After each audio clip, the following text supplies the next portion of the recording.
Good morning.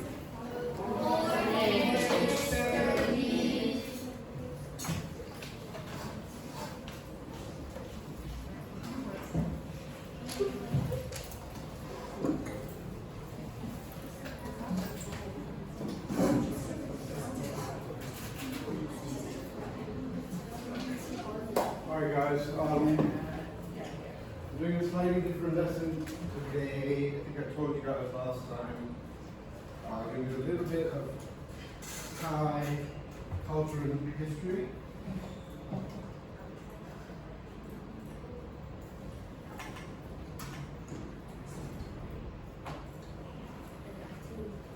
Okay, who's absent today? Everyone's here? Alyssa, come back. Angela.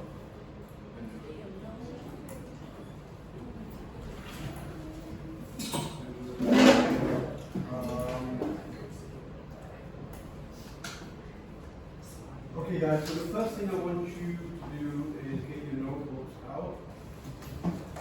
Get a brand new page. Then we turn your notebook over.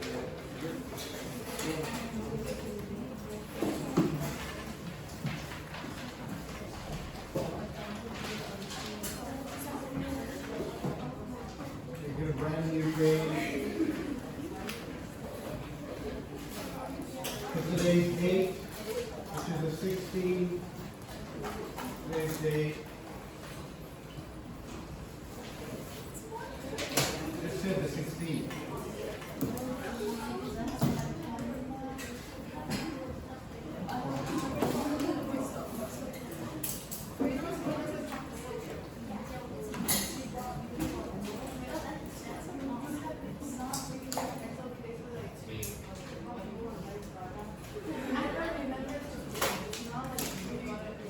Okay guys, so today we're going to learn a little bit about the father of the current king of Thailand. So right now in Thailand, the name of the king, the number of the king and the name of the king is what, Miss Praifa?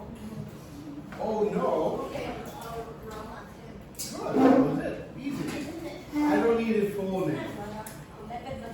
Right? Okay, right now, again, Praifa, nice and loud for everyone to hear what's the name of the king? The name? You just said it. Oh, Rama 10. Rama 10. Yeah? What is that, Gregory?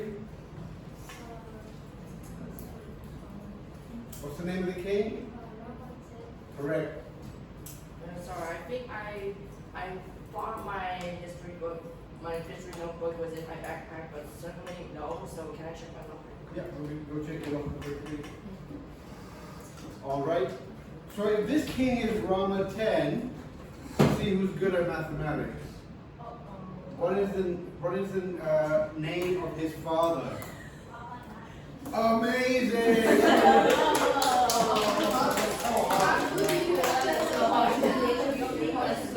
See, that's why you do mathematics.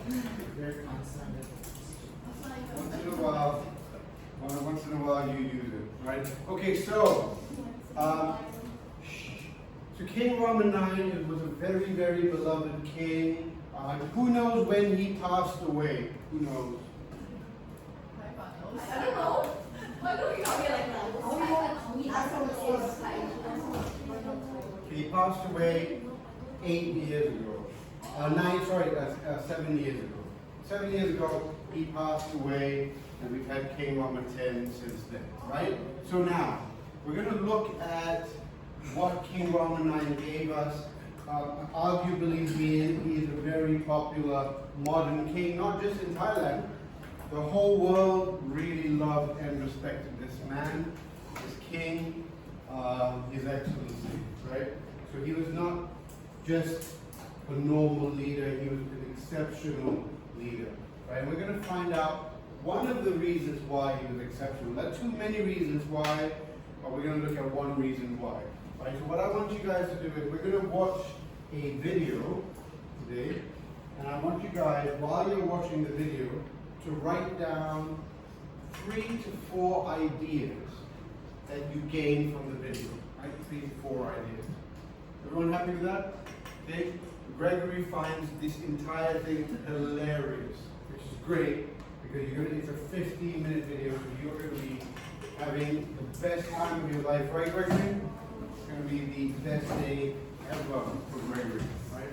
Okay, so the title, you can write that, King Rama IX's Legacy. King Rama IX's Legacy, that's the title. Okay, so Rama is nice and easy, R-A-M-A. It's not his full name, R-A-M-A, Rama.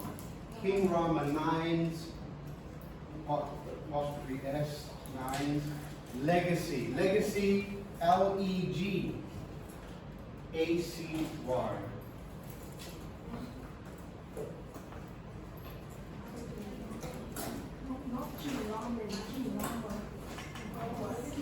Okay guys, so please underline your title. Okay, please underline your title. Remember, I want you guys to write some of the ideas that you see while watching this video. You ready? Guys, 100% quiet. This is a lesson G, right? King Rama IX's Legacy. So I will put the video on for you. 100% focused. Everyone looking this way. Okay, right foot not that way. Ready? Okay, let's go.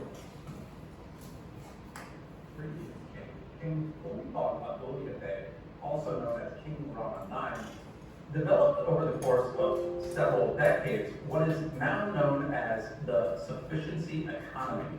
If you travel across Thailand, you will see millions of Thais having put it into practice and are reaping the rewards of this simple but powerful method of building economic, natural, and also social wealth.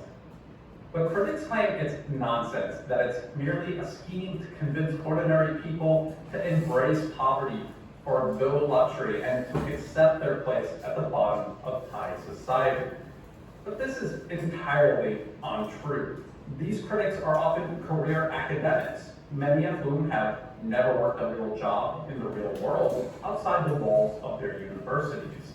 These critics, if they honestly researched sufficiency economics and how people have put it into practice, would see that it is actually a path out of poverty and a plan to build sustainable wealth. Critics like anthropologist Andrew Walker of the Australian National University wrote for US government-funded Project Tide that sufficiency economics is about denying people TVs, stopping them from connecting to the internet, and preventing them from earning enough to provide their children with an education. He also claims that the King's Royal Projects, which create markets for farmers all across the country and even helps export crops abroad, somehow contradicts the fundamentals of sufficiency economics, which he claims is to just barely survive.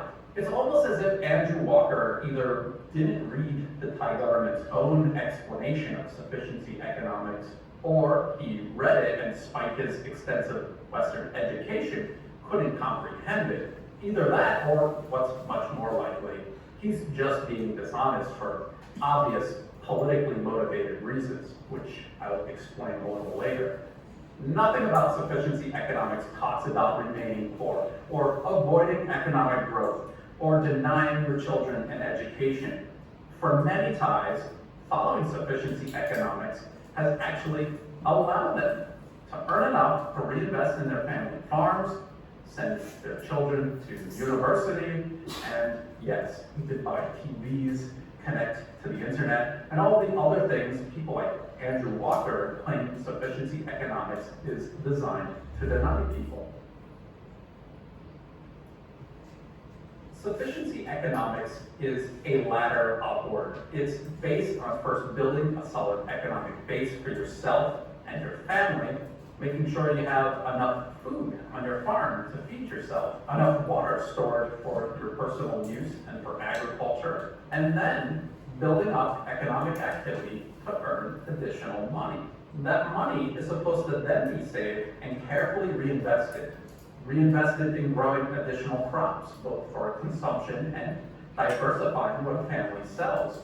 That money should also be reinvested in technology and equipment used in value-added processing, like packaged food items that last longer and make more profits. When families in a village have reached this level, sufficiency economics encourage villagers to form cooperatives, co-investing in infrastructure to expand economic activities beyond basic agriculture. This includes building drying and storage facilities, mills, investing in marketing, and other important aspects needed to build wealth through agriculture.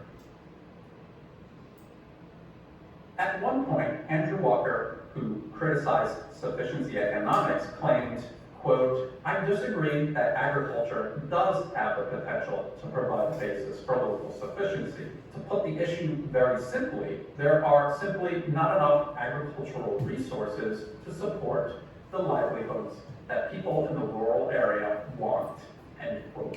I wonder, does Andrew Walker realize that one of Thailand's largest corporations, CP, is a multi-billion-dollar multinational enterprise that makes its money through agriculture? Now, while a village of farmers will not transform into a multi-billion-dollar enterprise like CP, there is certainly the potential for them to create the infrastructure needed to grow a variety of crops, process them to value-added products, market and ship them all over the country and even abroad, and in the process, more than enough money to sustain a very comfortable living instead of just getting by. And that is exactly what sufficiency economics is a blueprint for, to help farmers achieve this and avoid depending on government handouts by corrupt populist leaders or ending up overly dependent on giant corporations like CP. In a way, it's a form of wealth redistribution where farmers and others in society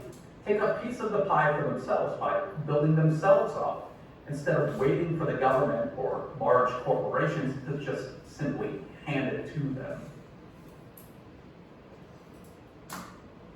Under sufficiency economics, you are not supposed to embrace poverty. You're supposed to take careful steps to climb up out of it and then stay out of it. That's why encouraging people to avoid debt is a key part of sufficiency economics, and why building wealth is encouraged in a careful, step-by-step process, where each step is taken when enough resources are available. We'll be sharing the ideas. Well, King Rama IX certainly pioneered and promoted sufficiency economics here in Thailand, demonstrating how it could be used in Thailand's context. Many of the ideas of sustainable economic growth are ideas people all around the world use, including incredibly wealthy individuals and companies. For example, the sign of a good company listed. I'm going to just pause there for a second, give you guys some time to think about some of the ideas you've had. Take a few minutes. You guys, this is part of your training in secondary school. Watch, listen to people, take in their ideas and write them down. Think about some of the ideas that you just heard, write them down. Give you a few minutes to do that. So we're around halfway through the video. Here's some time for you to write some of your ideas.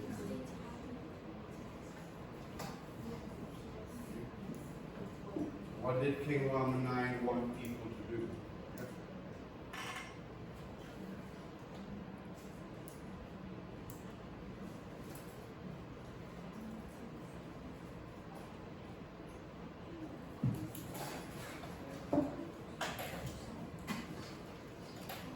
I want everyone to have, by the end of this video, at least 4 ideas. At least 4 ideas.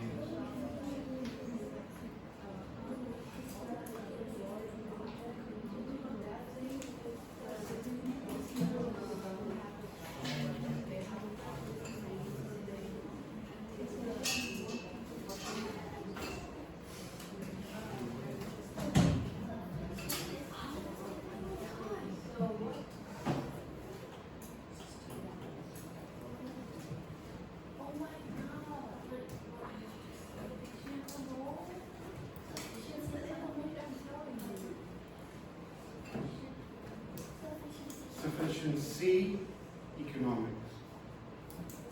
Sufficiency is his idea. Very original, guys, very original. It's a very interesting idea because it's neither capitalist, nor communist, nor anything. It's a very original idea.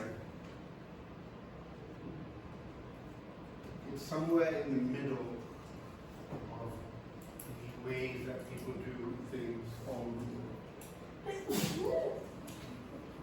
So what was it? What did he like people to do? Okay, we're halfway through the video, so by now you should have at least two ideas, two clear, solid ideas, right? By the end of the video, I want to see everyone with 4 ideas. Say it louder.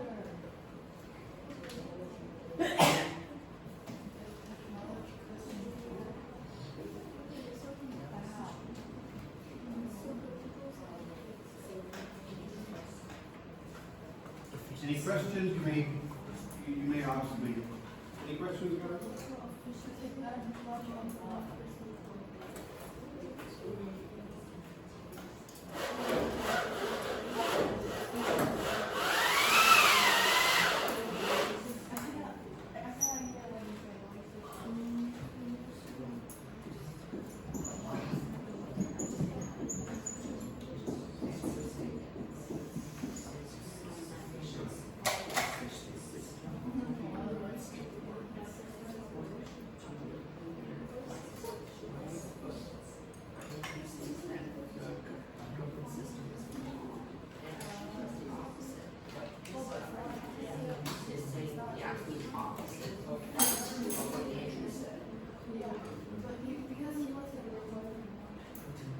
You guys, I'm going to give you 2 more minutes to have at least 2 clear ideas about those lots. There's about 5 ideas just now. You don't need all 5. I just want at least 2 ideas ready. And then we're going to watch the rest of the video. There's going to be more ideas. This is why you need to pay attention, think, listen in, and feel free to write. Feel free to write while the video is running. Nothing wrong with that.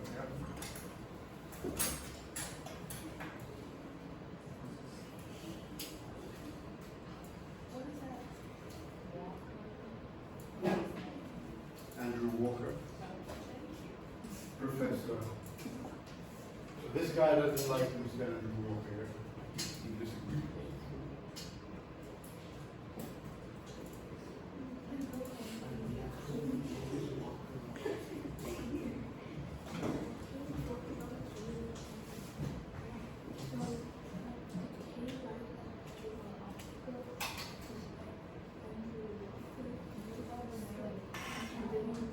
I don't know the name of this guy. We'll find out his name later.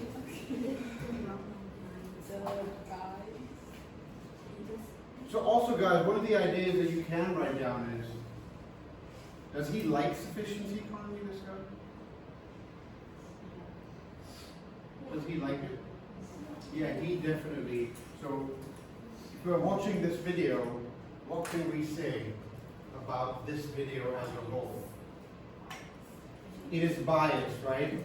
We're watching a video about a guy who very clearly likes it, right? Remember when we're studying history, right? Now you may agree with it too.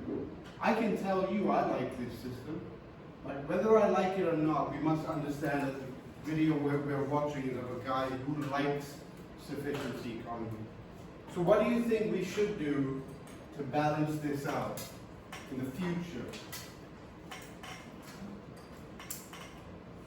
Read Andrew Walker. Yeah. Maybe we can watch an Andrew Walker video or read a little bit about Andrew Walker's ideas, right? So make sure that we see both sides clearly, whether or not we like this system or not. Okay, guys, I'm going to give you 1 more minute to write at least 2 ideas. Okay, if you have more than 2, amazing, but at least 2 ideas. And then we're going to watch the rest of the video. Okay, 1 more minute.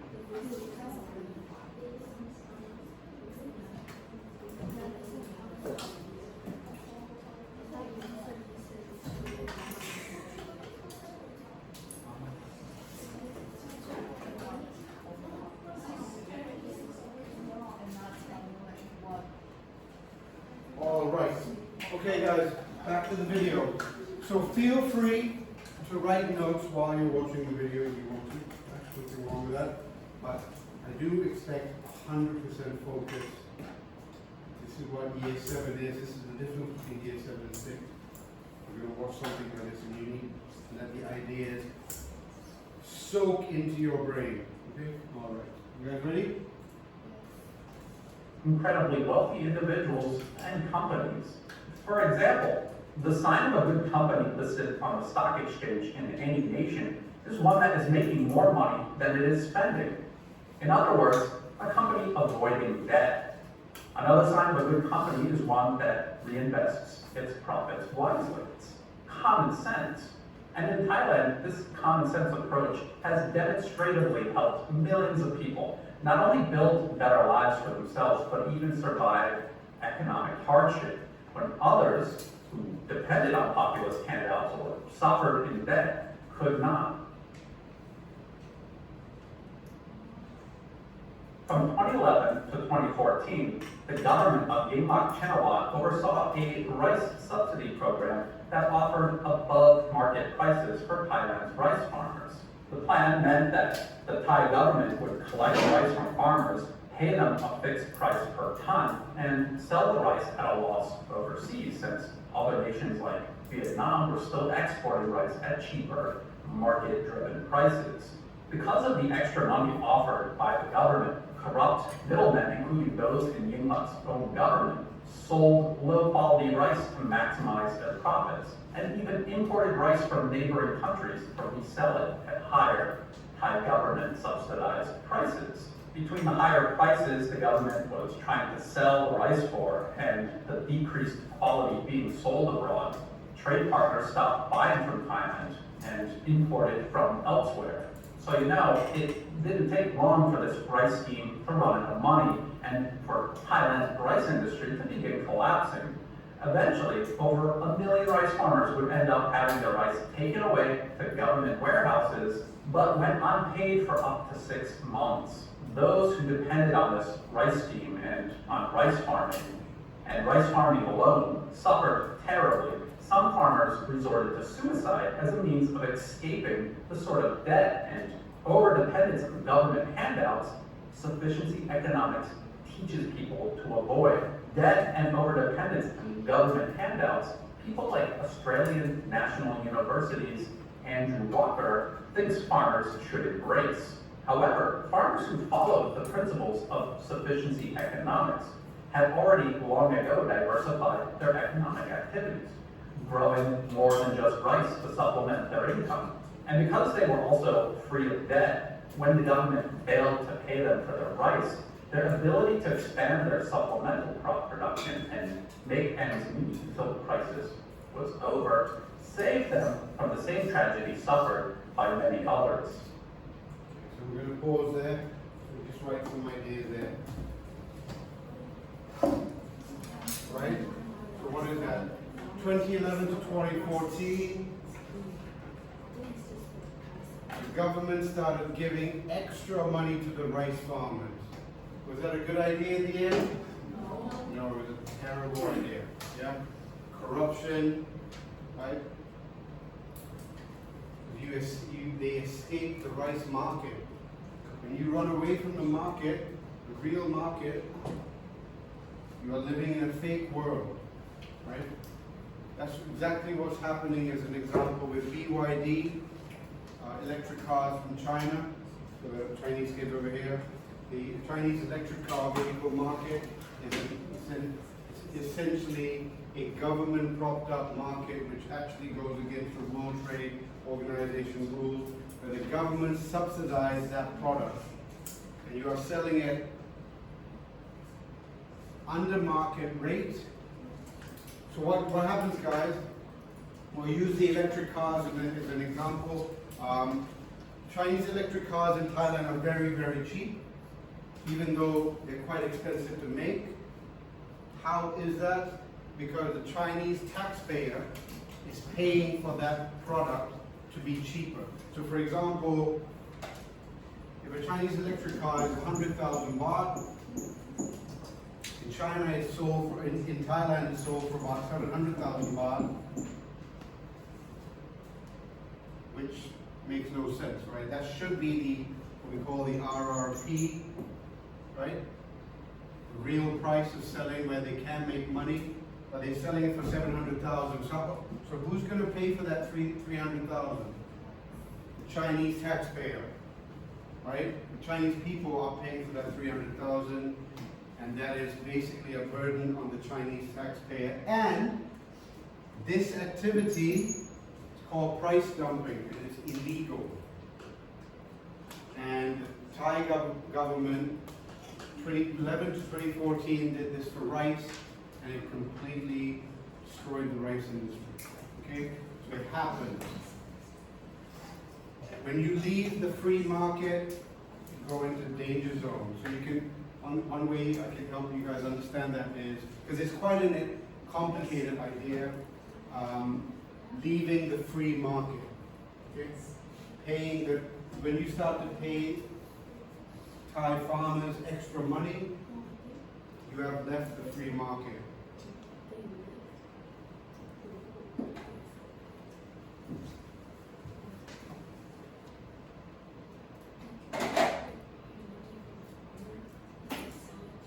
Who was the winner in that game? Vietnam. Yeah. They were sticking to the real price. Yeah.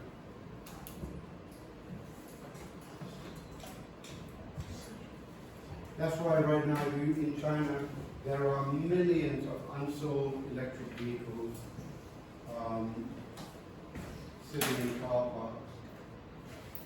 A great machine, but the method of selling is it's actually illegal.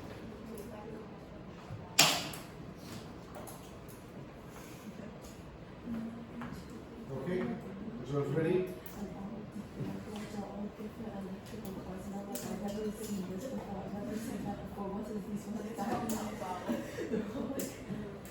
You guys ready? Last bit, okay?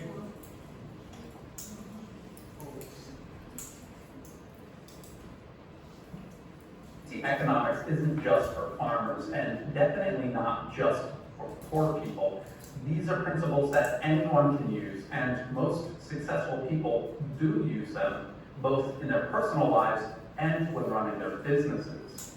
If you go to the Royal Jitrada project in Bangkok, a showcase for the Thai King's sufficiency economic principles in practice, you will find all sorts of facilities and training for a wide variety of economic activities, not just agriculture. Because that's the thing about sufficiency economics. Anyone can use these ideas. Whatever your chosen occupation in life might be, following sufficiency economics simply means living within your means, but saving money to reinvest so that your means continue to grow.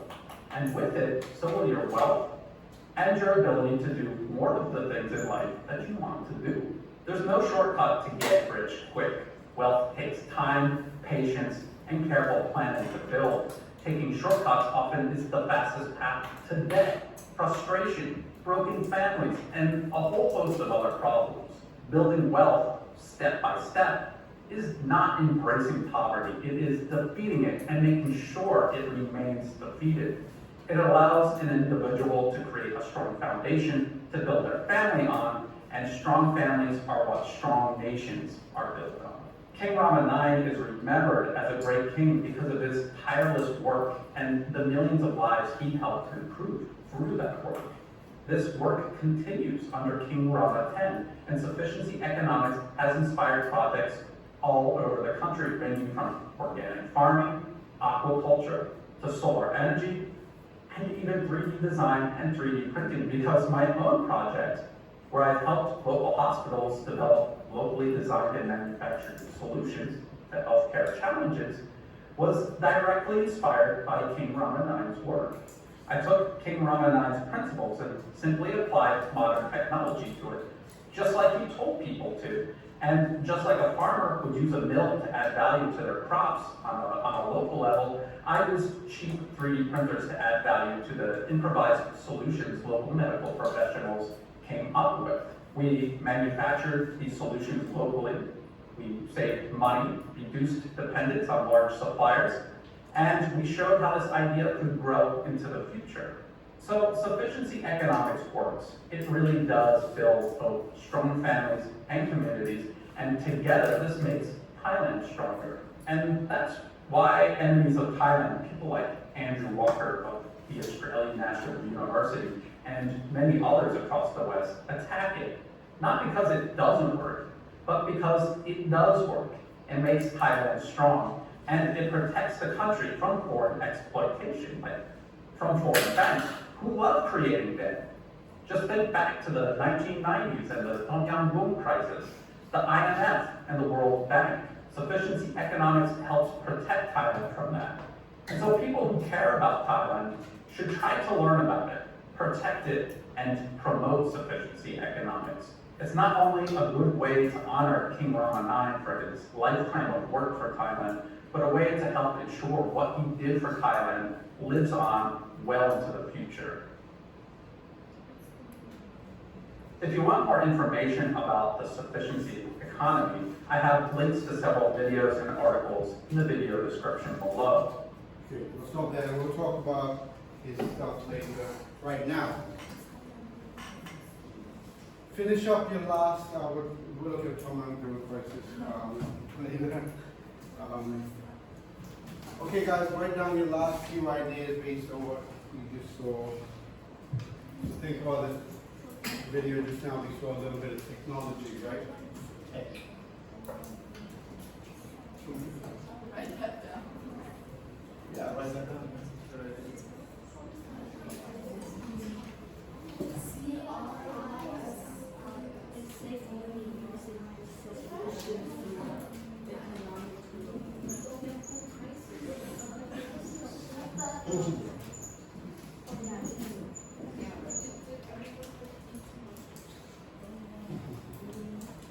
Oh, maybe not enough.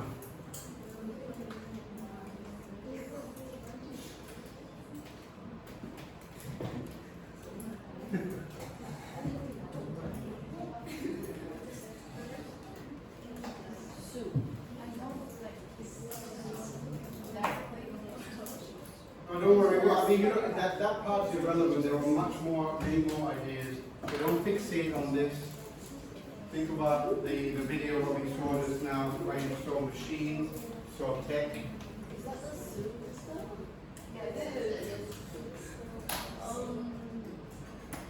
Okay, we'll come back to that later.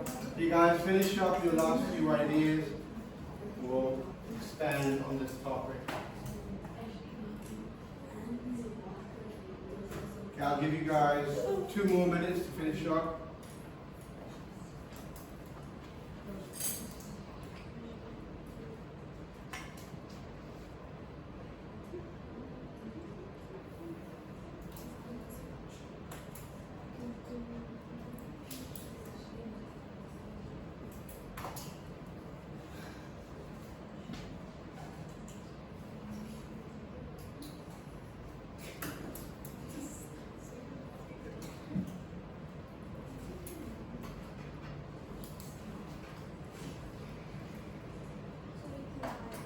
Okay guys, I want everyone to pair up, okay? So choose a partner. If there's 3 of you, you can pair up as a 3. Okay? Okay, you 2 can pair up. Guys, pair up with one of your friends. And I want you to discuss, okay, I want you to discuss the ideas, okay? And I want each pair to write one clear idea on board. Okay? I want you to discuss each other's ideas with each other. Okay? So groups of 2. Okay?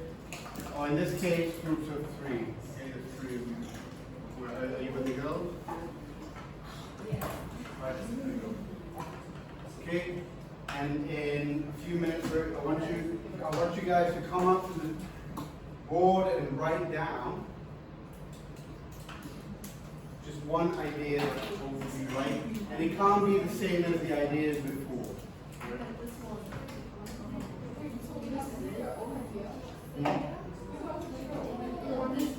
So I'm going repeat.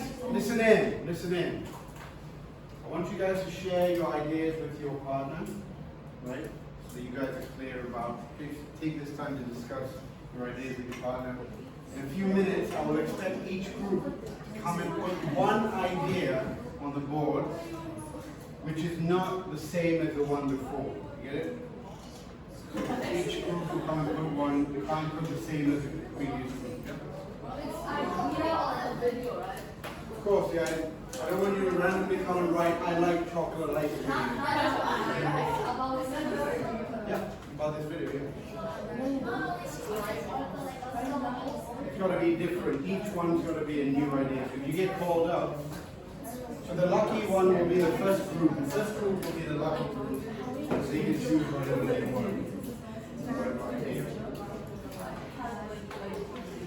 Okay, 2 minutes to do that, guys. Discuss with your friends.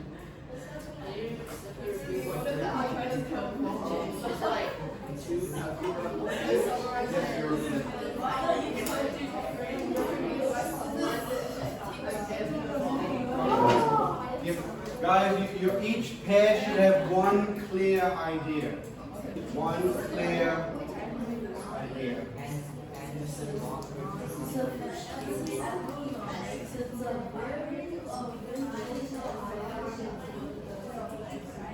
And if you say something like that, you need to say why. Aha.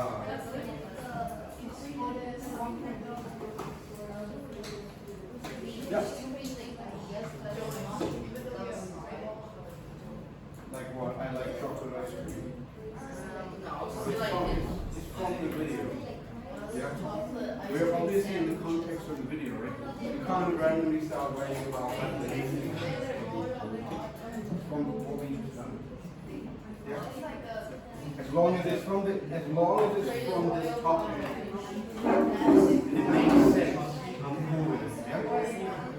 Even if it's your own idea, as long as it's from this topic, based on this topic, clear idea. You understand? You can't write the idea and ask you, what does that mean? You go, but that's a clear idea. Solid idea. Guys, if you write the idea down, you should be able to explain it to your friends what you mean by it. Yeah? You can't just write something, you don't know what it means. Yeah.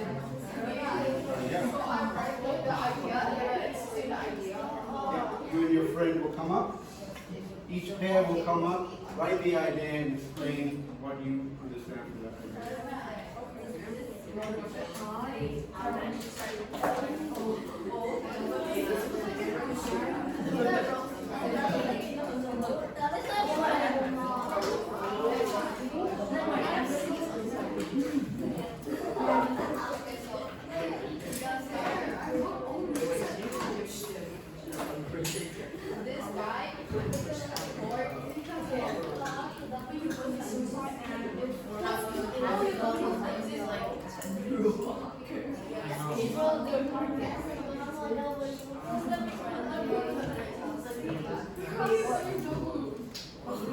No, it's not black. So that think of that example I gave, right? Of like a Chinese guy actually crossed the street so from a bar and suddenly he put it like BYD and stuff. Why is it $700? My parents are the taxpayers. They don't know about it. Don't sell it.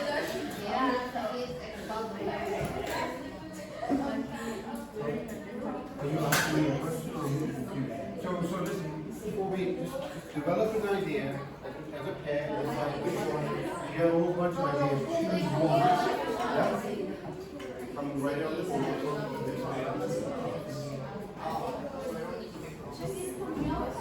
Okay, 1 more minute. First group will be Rada and Ginny.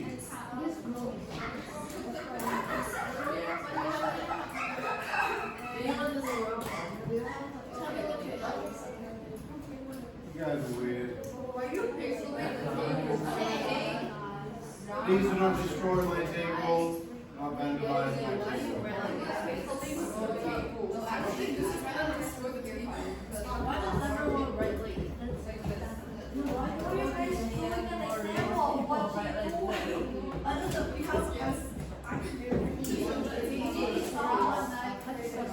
Okay, listen in. Ginny and Rada, come on up. Give me whatever you want. Give us one of your ideas as a group. One that you like, write it down on the board and explain it to us, please.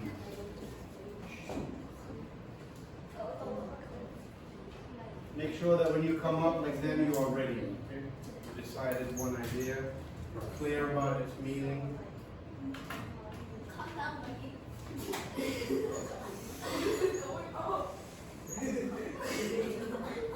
Because she's getting taller because she's growing. wow, She's right in front of our eyes. oh, that's very good.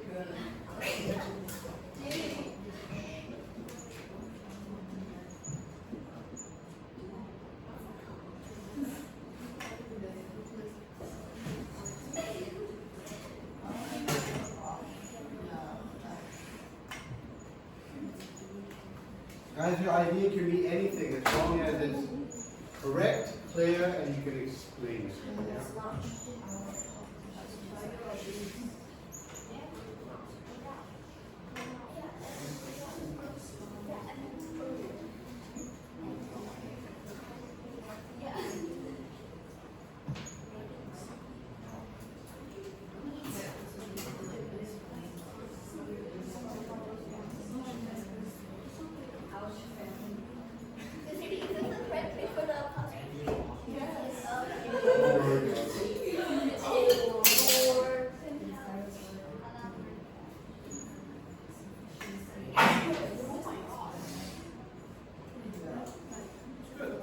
Nice, clear idea. Not at all. Not at all. That's great. Some ideas are short in words, some are long in words. It doesn't matter.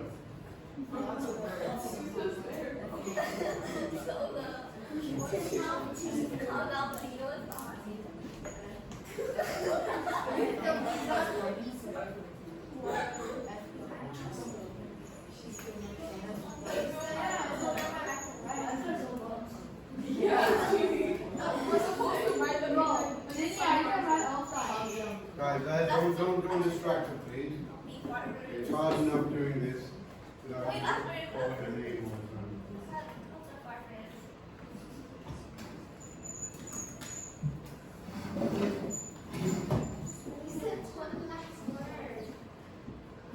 Okay, Jenny, feel free. Okay? Feel free to express yourself. Okay. Yeah, thank you for reminding me. Okay, so the government gave the farmers too much money. Thank you, Jenny.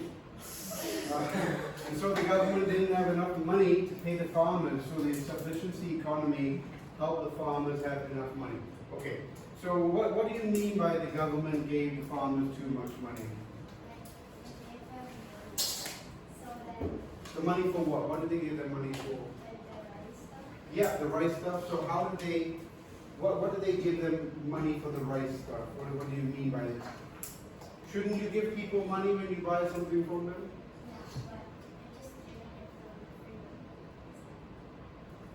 I don't think they gave it for free. Close. You guys are close.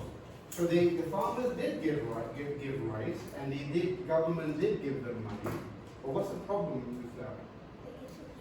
They gave too much money. They gave them an artificial amount of money over what the real market price of the money was. Yeah, that's the issue. Yeah, which is incorrect, right? Because the problem is the taxpayers were going to have to pay that extra fee now. Number one. Number two, you are now increasing demand, right? Because usually demand increases, supply increases price, but here you are artificially creating a market, right? You're making like an artificial market. And also, what else? The middlemen, there are some corrupted people in the middle as well, doing all kinds of stuff. The whole thing was a disaster. Yeah? And then who is not doing that? What country wasn't doing that at that time? Vietnam. Vietnam didn't do all that. The funny thing is, despite being a communist country, they didn't do all that. They kept a free market principle. They sold things normally, and nothing happened. And Vietnam actually did better at that time, right? By not giving out free money. So, good, right? So sufficiency economy is teaching people, don't expect the government to give you money, especially too much money, right? It's okay if the government gives you a little bit of money, but whose money is that? When we say the government's money, whose money is that really? It's actually our money. When people say the government's money, we tend to forget it's our money. In fact, most taxpayer money is actually from rich people. Because rich people pay the most money into the government. Even if a rich person pays 1% and we pay 10%, that rich person's 1% is actually much more. If a guy like Elon Musk pays 1% on his businesses or his income, he's usually paying more than everyone put together, right? So the idea that, oh, when the government's giving me money, that's great, that's actually your own money. It's usually from other people, yeah? So he's saying, he's trying to get us away from these kinds of systems. All right, well done, guys. Next group, Harana and Praito.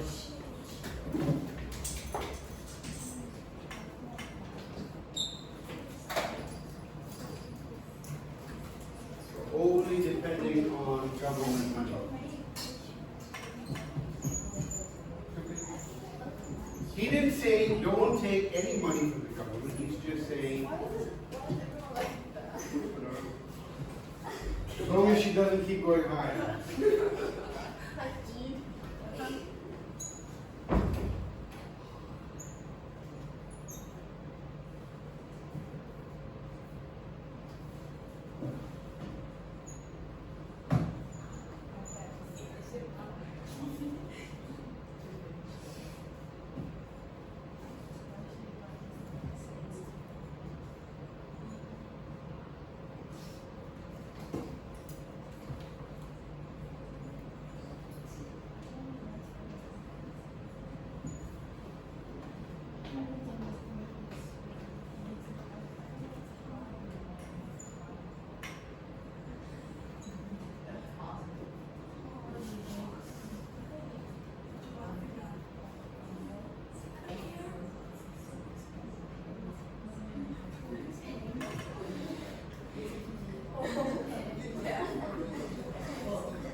No, the carnivores, they eat carnivores.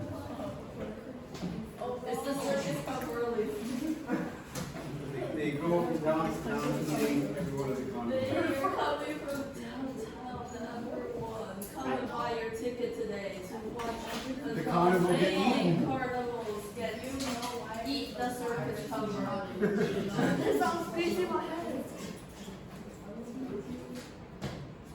Do not bring your kids.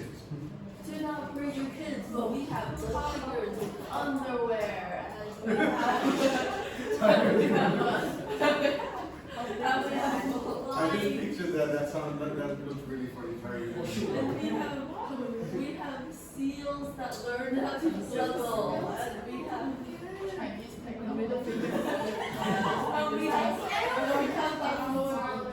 special electric radio And we promotion. have that, you like to feel that, like to feel that one, and all of the ones that you have never seen before, because it's me going down the driveway in China, and how big is the thing? I don't recognize it. Were you okay about breaking the hill? I got the flu. Okay, so, being quiet. All right, Kyrana, tell us about your idea. So, about making civilians.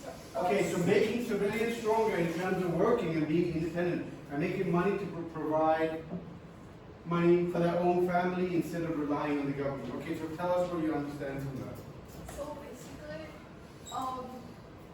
he didn't import much goods from other countries, which made civilians that are in the like buying and selling industry like work harder to make their own like stuff instead of relying too much on other countries and the government. Because if they do that, like when something bad like a war happens, then like they can't get like goods from other countries, and they like having like their own resources in their own country and where they actually stay in are like is more convenient than importing from other countries. Okay, so you guys hear that, right?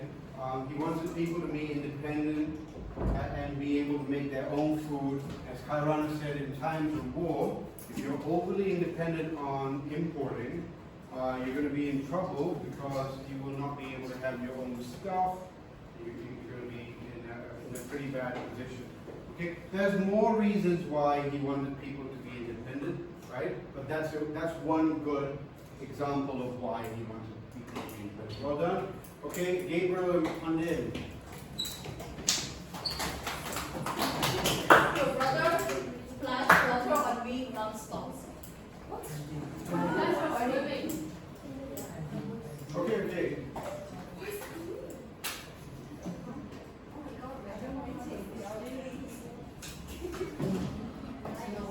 Oh, that was cool. Then, how do you know how to spell that? You sound them out. You learn the phonics, mom. Don't tell me you didn't learn the phonics. You didn't learn the phonics?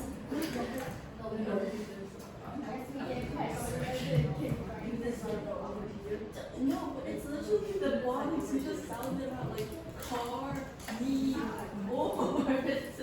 So Carney is Latin for... No, but like the carnivores, they eat the electrical parts and the coveralls. And then they get eaten by the You guys like tiger. making a movie or something? They get eaten by the tigers and thunder. No, I'm just describing to you my average breed. I was going to say it sounds like a TV. It is. It's like what I Is get. that the dream you had last week? Oh, When you had your yeah, flu? geologies. You're done. You can't change my mom.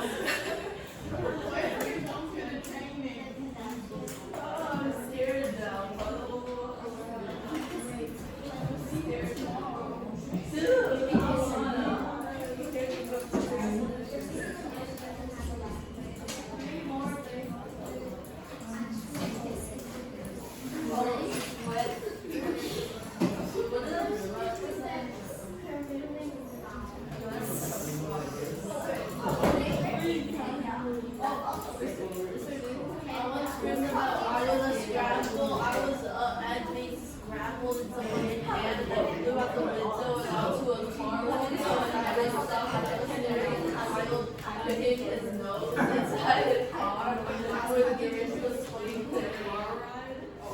Hold that door. On the road, and then I got run over. Actually, no.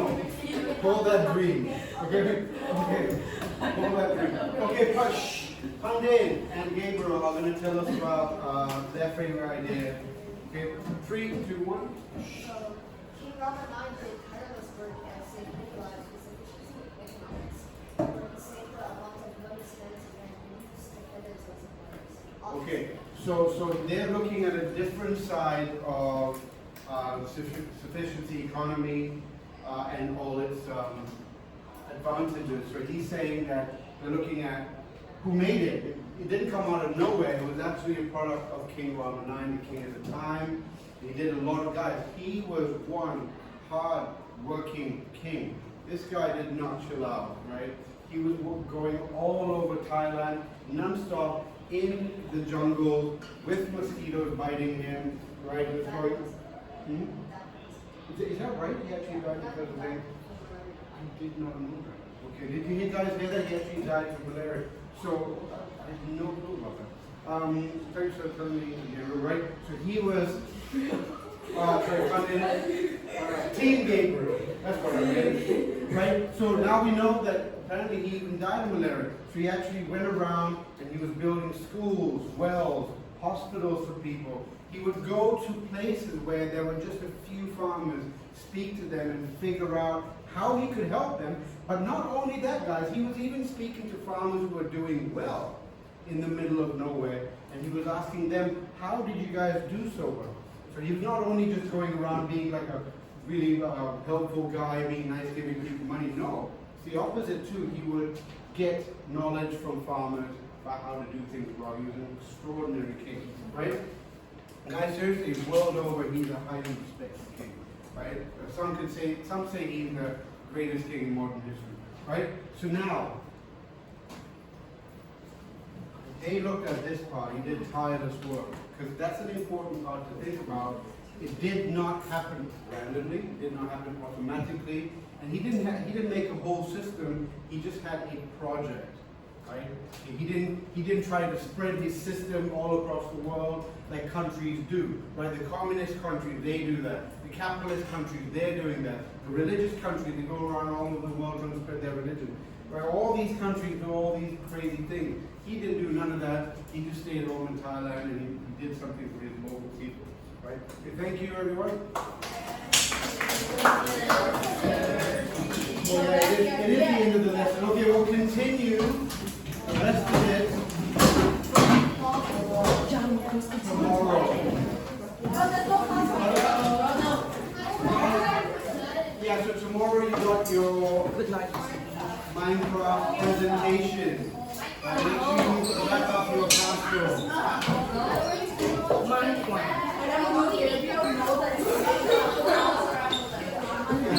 Scramble it.